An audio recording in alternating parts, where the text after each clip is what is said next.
Every piece of ground had a little tent or a makeshift shelter on it, and they'd cut down all the trees for firewood.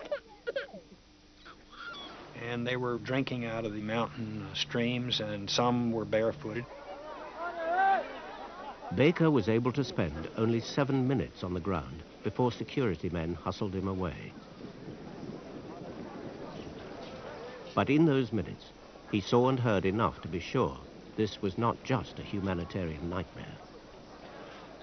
It also had the potential to become a political disaster.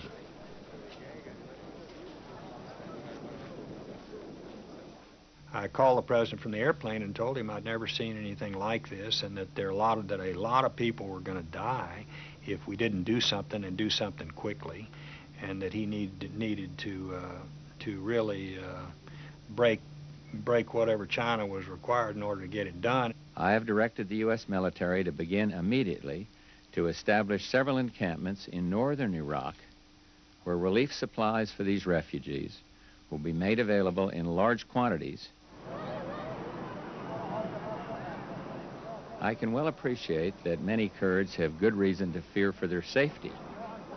And let me reassure them that adequate security will be provided at these temporary sites by U.S., British, and French air and ground forces.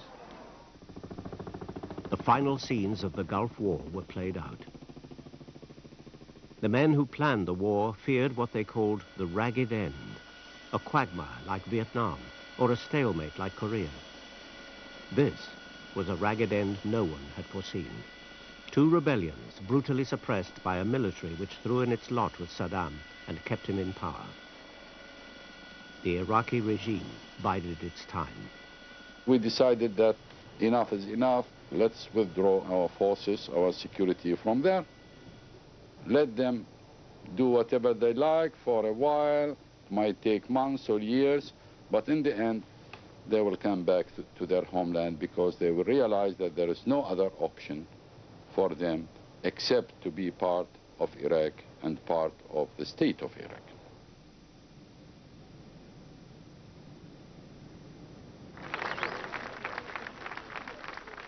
Two weeks after the liberation, the Emir of Kuwait returned to his country. Promises of greater democracy in Kuwait would come to little. The war might have been fought against tyranny, but it had not been fought for democracy.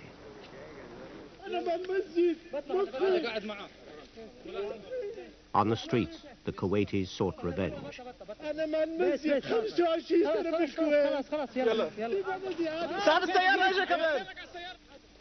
Hundreds of Kuwaitis had died during the occupation. Now, vigilantes picked up suspected collaborators on the flimsiest of evidence. The PLO leader Yasser Arafat had supported Saddam Hussein. Therefore, all Palestinians were under suspicion. Thousands who'd lived in Kuwait for decades were rounded up. Many were tortured, and hundreds disappeared. The Kuwaiti government eventually drove out the 400,000 Palestinians who lived there. Cast off by their Arab patrons, the PLO found themselves under increasing pressure to talk with Israel.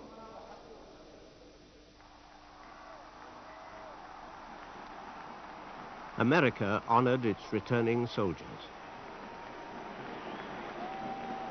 After Vietnam, there had been no cheering crowds. But the Gulf War allowed the American military to rediscover their sense of pride and purpose. But the American people were once again proud of their soldiers. For a time, America proclaimed a new world order.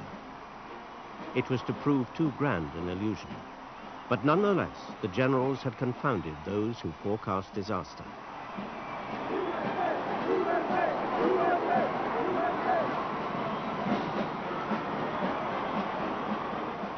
We had accomplished an overwhelming military victory.